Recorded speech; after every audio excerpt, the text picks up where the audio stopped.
So, for context, a few weeks ago, my sister and I graduated from high school, and in the fall, we'll be leaving for college. Alex is my twin sister, and I have to admit, she's always been better than me academically. I've never really been one for books and have been more interested in sports.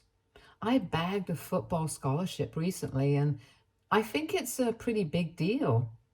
But my parents only cared about the fact that Alex was valedictorian, and they took her to Hawaii to celebrate, while I only received a card saying congratulations. And now they actually expect me to share the gift that I received from another member of the family with her because she's throwing tantrums. So the day after we graduated, my parents asked her what she wanted as a gift, and they would get it for her because she had earned it. This conversation took place right in front of me, and they did not bother to ask me anything, which was not surprising because they had always been partial towards Alex. Then she thought about it for a few minutes and said that she wanted them to take her and a couple of her friends to Hawaii as a gift. My parents agreed instantly, and Alex went to her room to celebrate and tell her friends. While she was in her room, I asked my parents if I was going to go with them or not, because I was honestly not sure. Usually, when we are on family vacations, they do take me with them. But since this was a gift for Alex, I wasn't sure if my presence was required or was going to be appreciated by Alex because she doesn't really like me much. And I'm fine with that. I'm not really a fan of her either because even though we are twins, she's very different from me. She's spoiled, arrogant, and is mostly really disrespectful to everyone, and nobody who went to school with us likes her. It's just her gang of cronies who seem to think she's perfect. But I think it's just because they are just like her as well. Anyway, when I asked my parents if I would be coming along with them, they had to think about it for a while. And I instantly knew that the answer would be no, because if they had to think about it, it couldn't be because they're willing to take me with them. They had probably already decided against it and were just thinking of a way to tell me. After a few seconds, my mother spoke to me and said that since this is a gift for Alex, it would be unfair to take me with them because then it would just become a family vacation. I pointed out the obvious that my parents were going along with her, but they said that they were only going with her because Alex wanted it, and they were pretty sure that she wouldn't want me because even they were aware of the fact that we didn't really get along. After that was made clear to me, there was nothing more to say, so I went back to my room and I just felt bad for myself because even though I have not achieved anything great academically, I think a football scholarship was worth a celebration as well. But my parents did not seem to care about me or my achievements. And on top of that, they were willing to leave me home alone for the entire week while they were gone, and Alex would get to celebrate with her friends in Hawaii. I was miserable for one full day until I realized that my family being gone for 1 week would mean that I would have the house to myself and could do whatever I wanted. So that made me feel a little less upset, and I decided I was going to make the best of the situation. While they were preparing for the trip, it felt like everyone had completely forgotten about me. And that was not a feeling that I was not exactly used to, but it really stung. On the day that they were leaving, my parents told me to take good care of the house, and at least they said goodbye to me. But my sister did not even glance at me and just left. None of this was surprising behavior coming from her, so you guys can imagine how bad my relationship with her is. For the first couple of days, I just invited my friends over and we played video games, had a bunch of junk food, and just did whatever we felt like right from the morning until the evening when they had to go home. And this was my plan for every day. On the final day, I was going to call my friends and tell them that they were free to come home that day as well. But at around 8 in the morning, I heard the doorbell ringing, and it was way too early for my friends to show up. I hadn't woken up properly yet either because I had been sleeping in late ever since I graduated from high school. So when I went downstairs and looked outside the window to see who it was, I was kind of shocked to see my mother standing there. It took me a few minutes to remind myself that my mother was not here. She was with the rest of the family in Hawaii, and this must be somebody else. Then I noticed a couple of differences as well, like this woman who was standing outside the door was much taller than my mother. She also looked kind of younger, and she had blonde highlights in her hair, and my mom hated that. So I was able to gather that this was definitely not my mom, but someone who looked weirdly similar to her, and I decided to open the door after contemplating it for a bit, because if she looked similar to my mother, it meant that she must be a relative of some sort. When I opened the door, she introduced herself as my mom's cousin and said that she had been living in the UK for the past 20 years, so I had probably never seen her before. From what I knew, my mother did not have any siblings, and she was an only child, and this woman looked like she was just a couple of years younger than my mother. So I had guessed already that she must have been a cousin. But for a cousin to look that similar to my mom, it was just weird. And I definitely hadn't ever heard of my mom talking about some cousin from the UK. But then again, I don't really speak to my mother that often. Anyway, I invited her in, but I made sure to tell her that my parents were not home because I was certain that she had come to see them and not me. To my surprise, she told me that that was fine because she hadn't come to see them. She had actually come to see me and my sister. That was another shock for me because I couldn't imagine what she wanted to do with me and my sister. But anyway, I had to tell her that I was the only person who was home and my sister was away. She seemed a bit upset when I said that and asked me where the rest of them were. So I decided to be honest with her because her face just seemed like she could be trusted, and I told her the truth. Like most other people, she was also shocked when she found out that my family had left me back home alone and had taken a trip to Hawaii with my sister to celebrate her high school graduation, even though I had also graduated at the same time. I kind of tried to downplay how terrible I had felt because I didn't want to make it seem like I was complaining to her, since I didn't want my mother to yell at me for spilling the beans about our family to her cousin when they came back. She told me how sorry she was and said that she could understand how I felt, so she wanted to give me a gift. Then she took out her checkbook from her purse and wrote me a check, but asked me to fill in the amount. This was the first time that anything like this had ever happened, and I was shocked.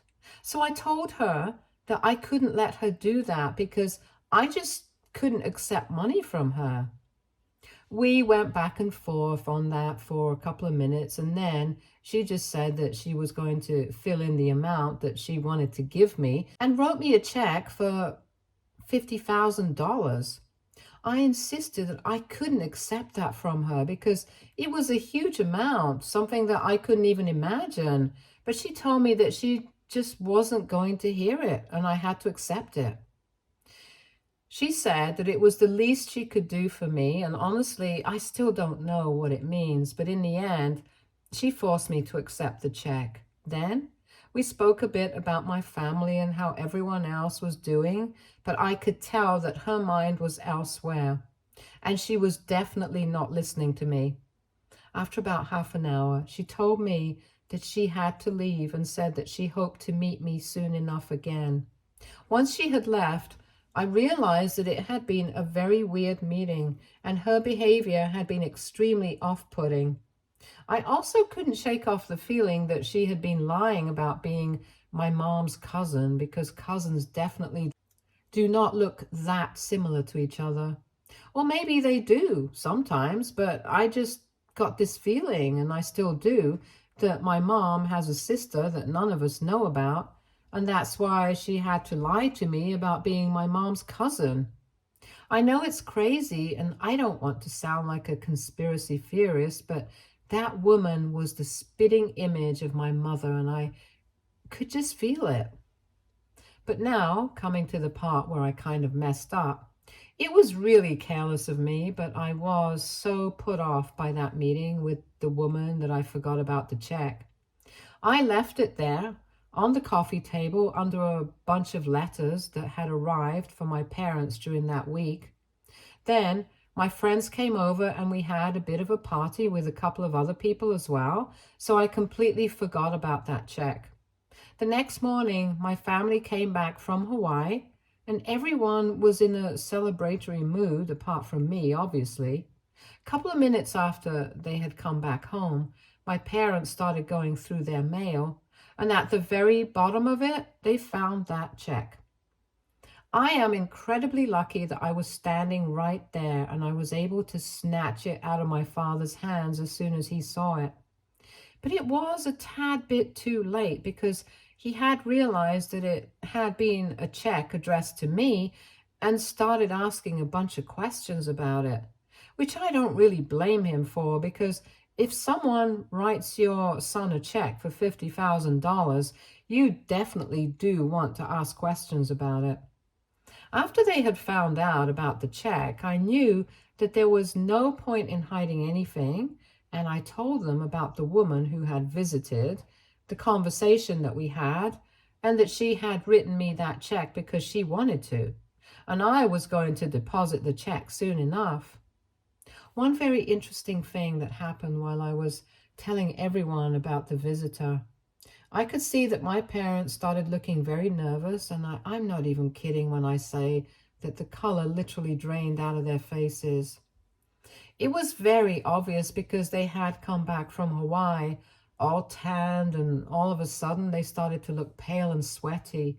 I was about to ask my mother, who on earth was this cousin from the UK? Because I could tell there was something that both of them were hiding from us.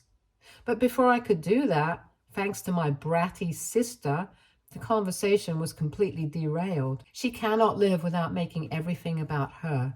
So she obviously picked that very moment to start complaining about how the check had been addressed to only me, and said that I should have spoken to that aunt and told her to make it out to both of us instead of just me. I told her that this woman had known about both of us. She had chosen to address the check to just me on purpose, and then I tried to go back to speaking to my parents, but all three of them started talking about the check instead. It was a clear attempt to change the topic of conversation, and it worked because my parents started encouraging my sister to fight with me, and she fell for the bait. Alex eventually started screaming at me to get my attention and said that this was very unfair and that I would have to split the amount with her. That got my attention, and I told her that there was no way on earth that was going to let that happen because she had already received her gift. She wanted a trip to Hawaii with her friends, and that's what she had gotten. And now this was my gift. So I'm not obliged to share it with her, just like she was not obliged to share me with her to Hawaii. I thought it was a fair enough statement, but my parents started egging her on and said that if my aunt had come to visit us, she had obviously intended to give us both a gift. But I implied that I must have played the victim card in front of her, and out of pity, she wrote me the check, since I must have painted the rest of my family out to be the villains. Alex bought that story, and honestly, I didn't really have to play the victim card because I definitely was a victim here. I was the victim of a terrible family, and I don't know whether that woman wrote the check out of pity or not. But it had been addressed to me, and I was not going to share it with anyone. So obviously that led to a huge fight, and my parents were encouraging my sister to be even more delusional and entitled throughout the conversation. Maybe she was not clever enough to catch on to what they were trying to do, but I could understand that they were just trying to distract us from thinking about our aunt. And I was getting really pissed off because all of them were being ridiculous. Eventually, my mother told me that I was not going to be living with them anymore if I refused to share that money with my sister, and that's when I just totally lost it. I started yelling like a crazy person, which I usually try to avoid because I don't want to be on the same level as my family. But I just couldn't control myself. I told them that I knew my rights and I was not going anywhere, and neither was I sharing the money with her. To be honest, I don't really know if there are any laws to prevent that. But I'm sure that after my outburst, they definitely won't be coming after me anytime soon. I also called my parents the biggest liars because I was sure that they were hiding something from both of us, and I couldn't believe that they were trying to get us to fight with each other so that we would forget about the visitor. Then I stormed up to my room so I could calm down, threw a bunch of stuff around, and eventually I was able to get myself under control. Since then, nobody in the family has spoken to me, and even at meal times, my mother brings the food up to me and leaves without a word. I feel like a prisoner in my own house, and I honestly felt like running away last night. The only person who has said anything to me so far was Alex, but even she was just looking out for herself. She came to my room this morning and said that all of this could have been avoided if I had just agreed to split the money with her and stop bugging my parents about our aunt when I could see that they didn't want to talk about it. And now I don't have anybody to blame apart from myself for the hole I've dug myself into.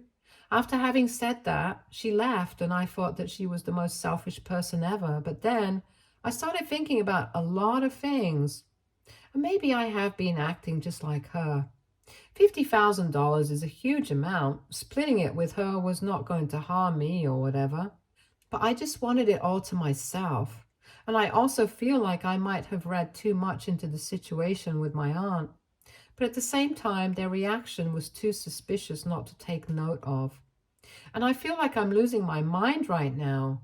I just have so many mixed emotions about everything that I don't even know what I'm so upset about. So I really need to ask, do you guys think that there was anything suspicious about the way my parents reacted to the news of my aunt visiting? And more importantly, AITA for refusing to split the $50,000 with my sister? Update 1. Hi guys, first of all, thank you so very much for all the responses and comments on my post. Never in my life had I imagined that so many people could have something to say to me and would take time out of their lives to actually give me advice on such a situation.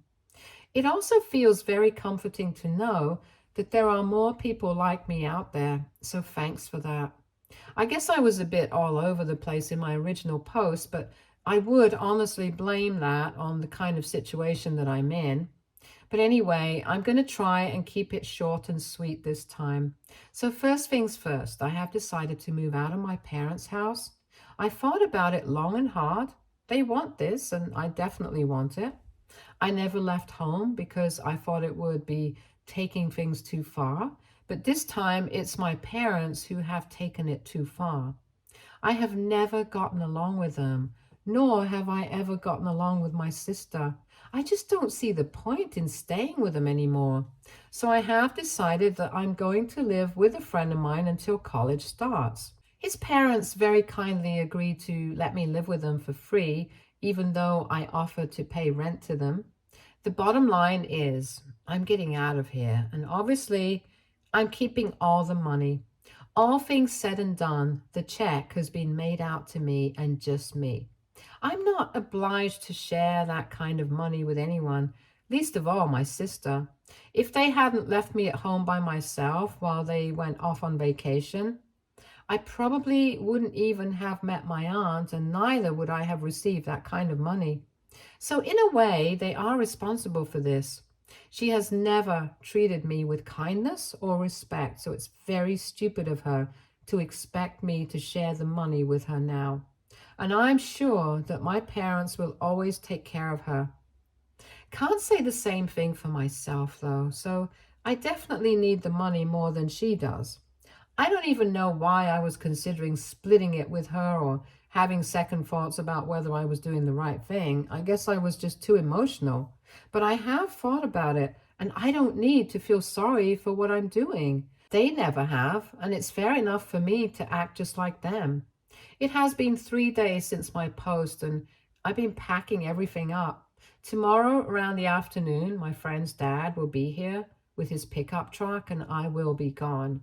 And I really just can't wait. Update 2. So, a lot of things have changed in my life since my last update.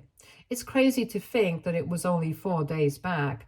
I don't even know where to start, but I guess a good place to pick up would be where I left off. So, I said that I was going to move out of my parents' home, and I did that. The day after I made that post, my friend's father was here to pick me up, and he helped me move all my things. Obviously, I did not have to take any furniture with me. It was just a bunch of boxes, and my parents saw all of that happening, but did not ask any questions. Alex did not even bother to come out of her room. She just popped out once, saw what was going on, and then went back inside. After we had moved the last of the boxes, I was about to leave without even saying goodbye because I was sure that nobody really cared about it. But before I was able to walk out of the door, my mother stopped me and asked me where I thought I was going. So I told her that for the past couple of days, nobody in the family had spoken to me, and everybody liked to pretend that I did not even exist. Now, they did not have to pretend anymore. They could fully be themselves around the house and forget about me in the true sense. Because I was moving out. It shouldn't come as a shock to them because she herself had said that if I did not share the money with my sister, I would not have a place in this house anymore. Since I had decided that I was not going to be sharing the money with anyone, I thought it was better for me to leave on my own rather than be kicked out. My parents told me that I was being stupid and that this arrogance of mine would wear off once I had realized that $50,000 was not enough to last in the world on my own. I just ignored that and I walked out, and they did not try to talk to me any further. My friend's father, funnily enough, was a lot more compassionate than my own parents and told me that everything was going to be fine on the drive to his house. There, they set me up in the guest room, and that's where I've been staying. My friend has always been a great stand-up guy, and his family is the reason why. They're all just kind and sweet, and looking at them, I realize that this is how families are supposed to be. So I'm happy to be living with them until it's time for me to leave for college. But that was not all that happened over the past couple of days. I was also able to find out the truth behind the visitor that we had, and I'm still struggling to come to terms with it. I think I had mentioned several times that the woman who had visited us looked uncannily similar to my mother, and I had already suspected that she might have been a sister that we did not know about. And I guess I was right, because last evening she reached out to me on social media and told me a bunch of things that I honestly don't know what to think about. Apparently, she's my mom's younger sister, but she had been cast out of the family because she got pregnant when she was 19. And well, you guys can probably already guess who her kids are. Yeah, it's us. Alex and I are her children, but because she was just 19 and still in college, her parents forced her to give us up for adoption, and around the same time, my parents had started trying for a baby, but were struggling with conception. After one family meeting, it was decided that my mother would adopt her children, but the catch was that my parents only wanted one kid, and they wanted a girl child. And that's when my biological mother put her foot down and said that both her children were going to go to the same set of parents. She was not going to separate us, and my grandparents convinced my parents to adopt us both. For the first couple of months after our adoption, my birth mother kept visiting us both, but I guess my mom was not fine with it anymore and told her parents that she wanted her to stop visiting them. My mother claimed that it was going to confuse us, to have Two maternal figures growing up and said that it would be for the best for her to stay away from our family until my mother was fine with having her over. My grandparents decided that my mother was right. So they told my biological mother to stay away until my mom was ready to allow her to have a relationship with us. That led to a massive fight, and they did not speak for several years. Finally, she got back in touch with her parents at the beginning of this year, and I guess my grandparents have had a change of heart. So they gave her our address, and that's how she visited us. Both Alex and I are 18 now, so she thought it was going to be the perfect time to start building a relationship with us, and maybe eventually she would be able to tell us the truth. But after she had met me and realized how I was being treated by my family, she realized that she had made a mistake by allowing my mother to adopt her children, especially when it had been made obvious to her that my mother was only interested in raising her daughter. So she definitely had adopted both of us. But she had only accepted Alex and not me. And she felt responsible for this, so she reached out to me and felt like it was her duty to tell me the truth because nobody else was going to. Several hours have passed since then, and I still haven't been able to come to terms with it. I don't even know what to think about it, and I haven't told anyone, not even my friend who I'm living with right now. Typing it out here has helped me at least say it out loud once, but I still don't know what to do with this information. I haven't responded to her message, but she can see that I have read it. I guess it explains a lot of things, but God, I don't even know what to feel anymore. I'm just numb and confused and lost. But anyway, it's not like the world has stopped turning because of this revelation, and I'm going to have to do something about it eventually. I just don't know what, but I'll figure something out. And I'm sure that the comments here will be helpful as well. Update 3. Hey, so 2 weeks have passed since I received that message from my mother. To be honest, I'm not really sure what to call her yet. She had introduced herself as someone who was supposed to be my aunt, but now she's my mother all of a sudden. Also, I have to say that even she is a better mother than the one who raised me. Anyway, I took my own sweet time to respond to her message, and I texted her back just 3 days ago. I told her that there was a lot to discuss, so I would want to meet in person, but I was open to having a relationship with her. I had already lost the family that I thought I had. It couldn't hurt to give her a chance. Everyone screwed up, and she screwed up. And she was 19. I can't hold that against her. I haven't told Alex about it yet because I don't think it's my place to say anything. I think our mother has to tell her the truth. Now, which mother tells her the truth? That I don't know. All I know is that in a couple of days, I'm going to be meeting with my biological mom, and we are going to try and fix our relationship because she's back for good and isn't going anywhere anymore. I'm actually kind of looking forward to it. I just hope it goes well, keeping my fingers crossed. Stay tuned for more stories from Argo Relationships.